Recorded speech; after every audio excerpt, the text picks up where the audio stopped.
साधक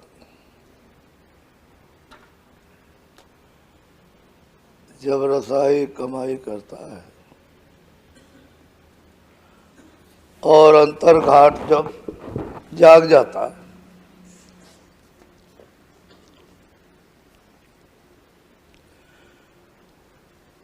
अंदर में चरण कमल प्राप्त होते हैं। तो महापुरुष उसको समझाते हैं कि ज्यादा बेचैन जल्दबाजी मत कर।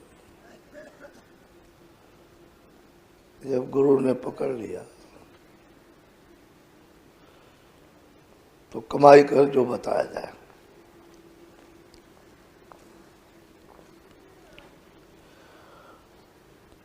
मन उसको धोखा देना चाहता है कि जल्दी जल्दी जल्दी जल्दी करता है। कोई काम धीरज से नहीं, जल्दबाजी से, तो उसमें वो धोखा खा जाएगा। वो तो चाहते हैं कि जल्दी हो जाए, लेकिन जल्दबाजी की जाए तो बर्दाश्त नहीं कर सकेगा।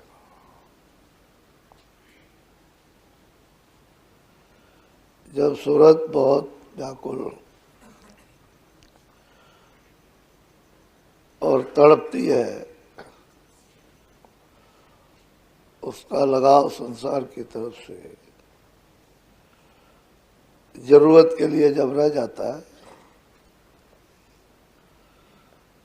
तो खिंचाव होने पर बर्दाश्त कर सकती है।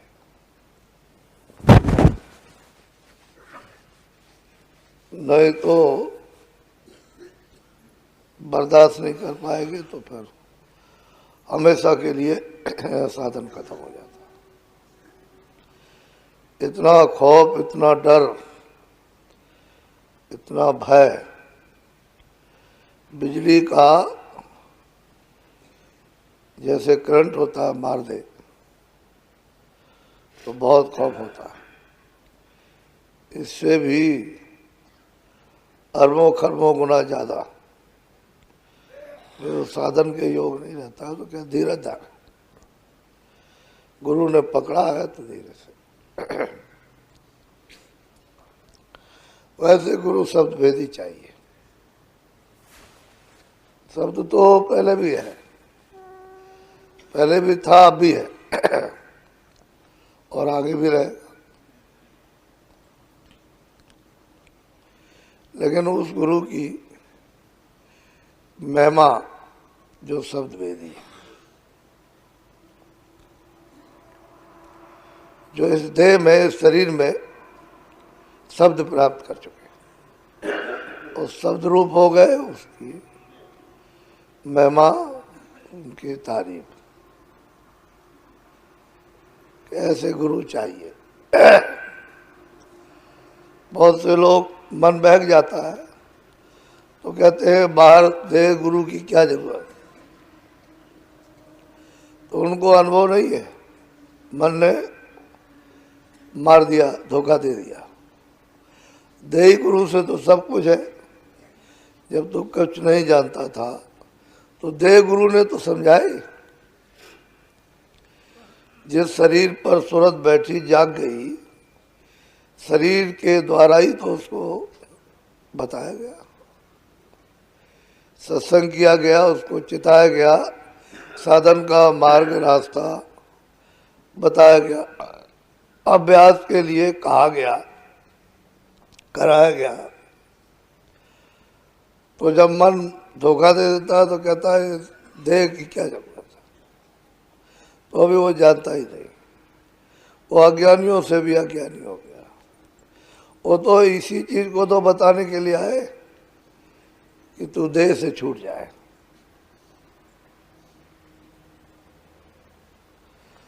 तो खुद ही देह में फंसा हुआ है और देह गुरु की बात करता है तो अज्ञानी है। अरे तू अपने को निकाल। जो कहते हैं, जो समझाते हैं, सत्संग वचन सुनाते हैं उसको सुन समझ, और इस शरीर से जड़ से निकाल। शरीर नहीं रहेगा तो निकालेगा कौन? शरीर एक खंभा है, उस पर रोशनी हो रही है। जो सूरज शब्द से अलग हो जाती है, बुझ जाती है, उसमें रोशनी नहीं रहती। जो जुड़ जाती है वो जल जाती है, और उसी की तारीफ, उसी की महिमा है। उसी गुरु से, जो चेतन गुरु है, उससे ही काम बनेगा।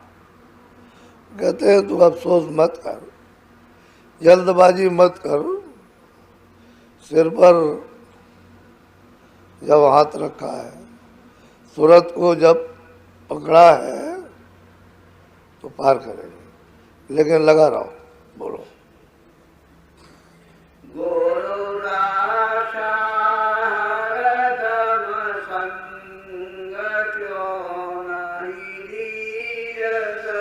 कहते हैं गुरु हमेशा संभाल करते रहते हैं, लेकिन तेरा ध्यान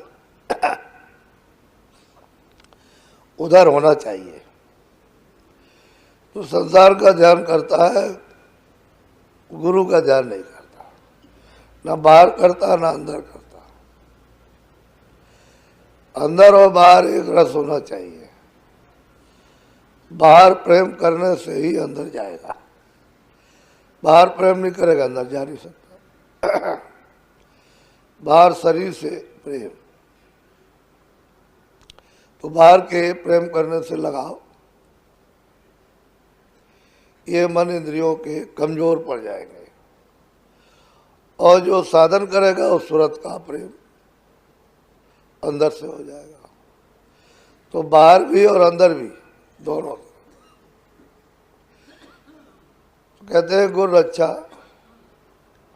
हर वक्त, क्यों नहीं धीर धरे, तू धीरज रख, सबर कर। जल्दबाजी करेगा तेरा नुकसान हो जाएगा। हाँ चलो,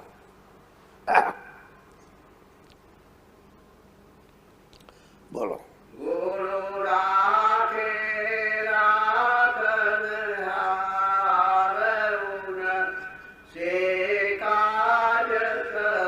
कहते हैं गुरु जो अच्छे बुरे कर्मों को साफ करते हैं, क्रियामान कर्म हो, संचित कर्म हो, प्रारब्ध का भोग, उसमें भी एहतियात। जो श्वासों पर भोग मिला है, रोज रोज श्वास है, वो कहते हैं कि अपने भोग को बहुत संभाल और जाग कर भोग, ताकि आगे कहीं गिर ना जाओ। और क्रियामान और संचित, ये दो कर्मों को गुरु साफ करते हैं। तो जितने ये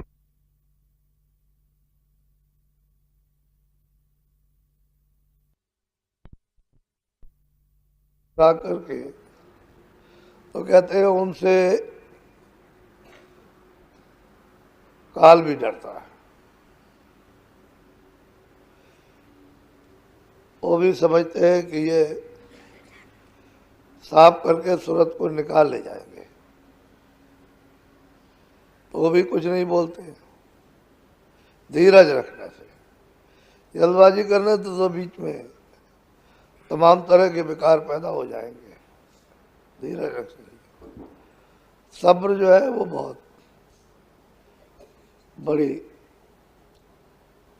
सहायता है। बोलो गुरु करे पाठ कर प्यार दूर पर। कहते हैं कि दुश्मन काम क्रोध लोभ मोह अहंकार, ये बाहर के जो जो कर्म का कर्जा मांगते हैं मैं ब्याज, कहते हैं ये भी बैरी हैं, पहले कर्जा दे दिया और लद गए तो कहते हैं मैं ब्याज के दिए जाओ। तो ये कर्म कर्जा चुकाना पड़ता है। किसी देही में बंद कर दिया और उसका कर्जा चुका रहे हैं, तो कहते हैं तेरी पच, तेरी मदद उस कर्जे को भी अदा करते, लेकिन सब्र कर। और ये सब कुछ करते हुए प्यार करते हैं। तो प्यार तो बहुत बड़ी चीज है। महापुरुषों का प्यार सुरतों के साथ हो, ये सबसे बड़ी नियामत है। बोलो। गुरुदेव विघ्न हटाए उनसे कार्य और विघ्न बाधाएं दूर करते। बहुत बाधाएं आती हैं, धीरे धीरे धीरे धीरे उसको टालते रहते हैं और सत्संगी को पता नहीं चलता। कभी कभी मालूम होता है तो फिर भूल जाता है कि हमारे विघ्न में सहायता की, फिर भूल गया, फिर सहायता की, फिर भूल गया। इतना परिपक्व विवेक नहीं है अस्थाई कि उस चीज को अस्थाई सामने रख सके। तो बस वही चित्त उसका उड़ा देता है। फिर मुसीबत आती है, फिर चिल्लाता है। जब बिल्कुल ही उधर से अपना ख्याल हटा लेगा तो ज्यादा विघ्न आते हैं, सामने खड़े हो जाएंगे, उसको घेर लेंगे, पीड़ित करेंगे, परेशान, बुद्धि को उसकी नष्ट कर देंगे, तो कोई रास्ता दिखाई देगा नहीं। तब उसको मालूम होता है कि वो विघ्न कैसे हटाते रहे। तो कहते हैं उसके विघ्न हटा देंगे। जब विघ्न हटेंगे तो कर्म कर्जा बोझा हटेगा, तो करता भी डरता है। बोलो। गुरु नाम सुमेरे कर प्यार भव से दूर करे। कहते हैं कि भाई गुरु ने जो दिया है नाम, जो वेद दिया है उसकी कमाई कर, स्मरण कर, याद कर, उसको सुन, तो भवसागर रूपी नदी से पार चला जाएगा। और गुरु जो देते हैं उसकी कमाई नहीं करते उस नाम की, तो फिर उसके फिर पालन क्या है? फिर तो उसकी कोई भक्ति नहीं। भक्ति उसी की है जो नाम भेद दिया है, उसकी कमाई, उसकी याद, उसका सुमरन, उसका ध्यान, उसका भजन करे तो वह सागर रूपी इसे अंधकार से परे चला जाएगा। नहीं करेगा तो अंधकार में रहेगा, प्रकाश में नहीं जाएगा। आंख बंद रहेगी, आंख खुलेगी नहीं, कान बंद रहेंगे, वो सुनेंगे नहीं। कैसे? तो सुमरन से, जो वेद बताया उसके सुमरन से, उसकी याद से, उसके ध्यान भजन से पार जाता है। उसे करना होगा। संसार के काम जितने भी हैं सब कर्म से करता है। ये भी एक कर्म, ये बाहर और अंदर दोनों तरफ का कर्म है। शारीरिक कर्म भी है और आत्म कर्म, सूरत का भी कर्म है। सूरत से सुनता देखता है और शरीर से, इंद्रियों से उधर चलने की कोशिश, दोनों कर्मों में। जैसे इंद्रियां इधर काम कर रही हैं, लगी पड़ी हुई हैं इसमें, मोह में, ममता में, आसक्ति में, ऐसे ही वो इधर से हट के उधर लगता, तो फिर बाहर से इंद्रियां मदद दे देती हैं और अंदर में फिर सूरत अपना काम कर्म करने लगती है। वो चेतन कर्म है, ये जड़ कर्म है। अंतर ये है कि वो ज्ञान कर्म है या ज्ञान कर्म है? बोलो। गुरु सत्संग है यह सार उनकी शरण पड़े। कहते हैं गुरु के पास जाओ, उसकी शरण पढ़ो, सत्संग सार है। बगैर सत्संग के कुछ नहीं मिलेगा। बहुत लोग बगैर सत्संग के चाहते हैं हमको कुछ, वो कुछ नहीं। सत्संग सार है, बगैर सत्संग के कुछ आएगा ही। सत्संग एक पाठशाला है जहाँ पढ़ाया जाता है, वहाँ सिखाया जाएगा, पढ़ाया जाएगा, बताएगा, हर चीज़ का वहाँ बोध कराया जाएगा।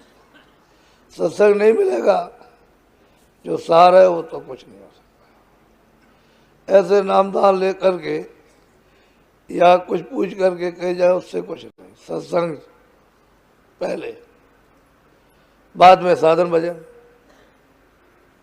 सत्संग नहीं तो कुछ नहीं। बगैर सत्संग के साधन भजन हो ही नहीं सकता, न हुआ। क्योंकि ये तो अथाह ज्ञान है, तो कैसे जान लेगा बगैर सत्संग के? भव ज्ञान को भी नहीं जान सकता जो जहाँ रहता, तो आत्मज्ञान जानना उसके लिए कुछ है ही नहीं। बोलो।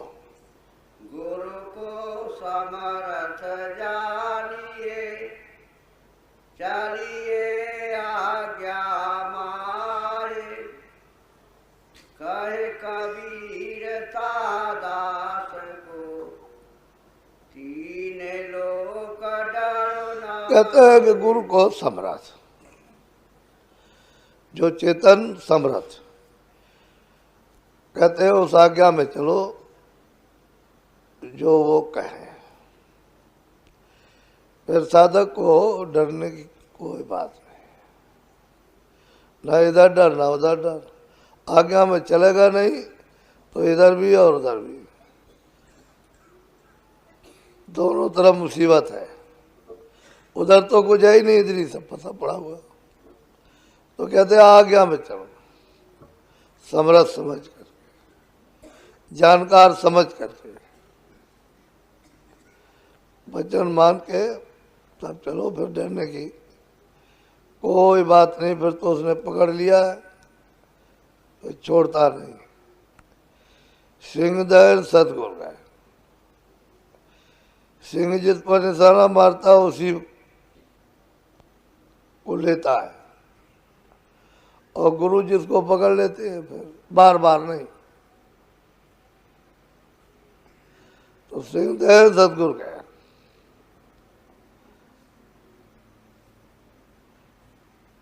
केला फरे एक बार, केला बार बार डाल पर नहीं आता, एक ही बार फरता है बार। अब ये बार बार एक बार पकड़ लेते हैं, बस पकड़ लिया। लेकिन कब कि जो कहे करो,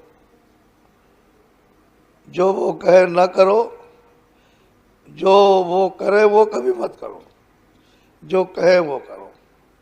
क्योंकि जो वो करते हैं कोई मसलहत होती, तुम उसको कर नहीं सकते हो, देख के करने लगे तो तुम्हारे लिए खतरा। जो करें वो कभी मत करो, भूल करके भी। जो कहे वो करो, जो तुम बर्दाश्त कर सकते हो, जिसे कर सकते हो कहेंगे। जो वो करते हैं वो नहीं कर सकते हो, तुम करोगे, फिर तुम्हारे लिए मुसीबत खड़ी हो जाएगी। हमेशा तो ये सब चीज़ें कहाँ मालूम होंगी? सत्संग में। बहुत लोग ये सोचते हैं कि चलो ये करते हम भी करें, बस मतलब है गिर गए बस हो गया। हमेशा गिर गए, ऐसा नहीं करो। बोलो।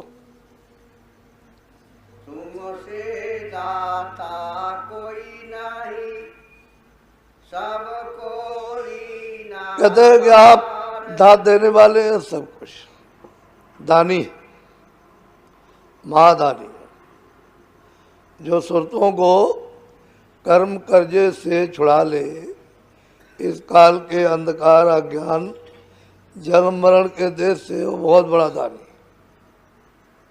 उससे बड़ा कोई दानी हो ही नहीं सकता। और ले जा करके इन सुरतों को, इन जीवात्माओं को घर में पहुंचा दे मालिक के पास। मालिक तो वो आता जाता नहीं, वो तो वहीं रहते हैं, पहले भी थे अब भी और आगे भी रहेंगे। वो कभी नहीं आते, वो तो वहां से एक सूरत भेज देते हैं, तो अपने अपने बोध में भेज देते हैं, अपनी शक्ति में। जाओ, हमारा पता ठिकाना हम ही है, हम ही है, जाओ हमारा पता ठिकाना बताओ। तो आपको तो ये जानना है कि ये वही है, मालिक है, वही है जो पता ठिकाना दे करके जब वहां जब पहुंचोगे तो वही है। इसमें और उसमें कोई किसी तरह का अंतर नहीं। जो ये रूप है वो रूप है, और वो रूप है ये रूप। वो मालिक कभी नहीं आता, न कभी आया ना आएगा। तो वहां से सूरत भेज दी जाती है इसी काम के लिए, और उसी मालिक का अवतार कहलाती है। सच्चा अवतार तो संत ही है, क्योंकि वहां कोई किसी तरह का आवरण नहीं, बंधन नहीं, किसी तरह की कमी नहीं, परिपूर्ण है, भरपूर है। वो है पूर्ण, संपूर्ण अवतार। बाकी तो जितने भी अवतार हुए वो तो अंश, किसी में इतना अंश, किसी में इतना अंश, किसी में इतना अंश, लेकिन संत ही परिपूर्ण समर्थ भरपूर होते हैं। तो मालिक जब जीवों को छुटकारा दिलाना चाहता है तो फिर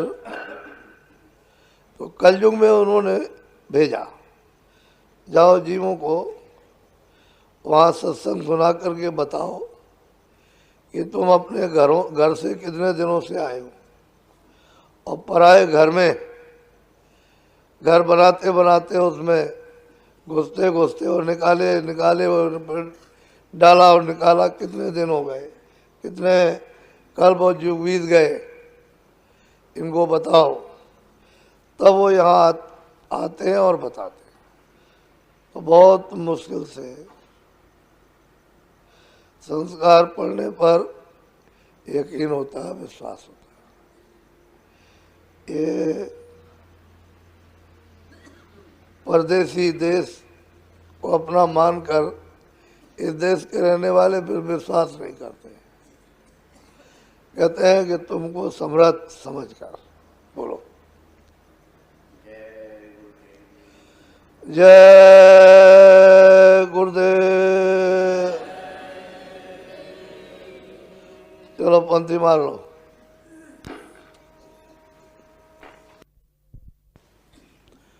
बाकी लोग अपने अपने कुछ बिस्तर पर होंगे, सामान देखते दाखते होंगे।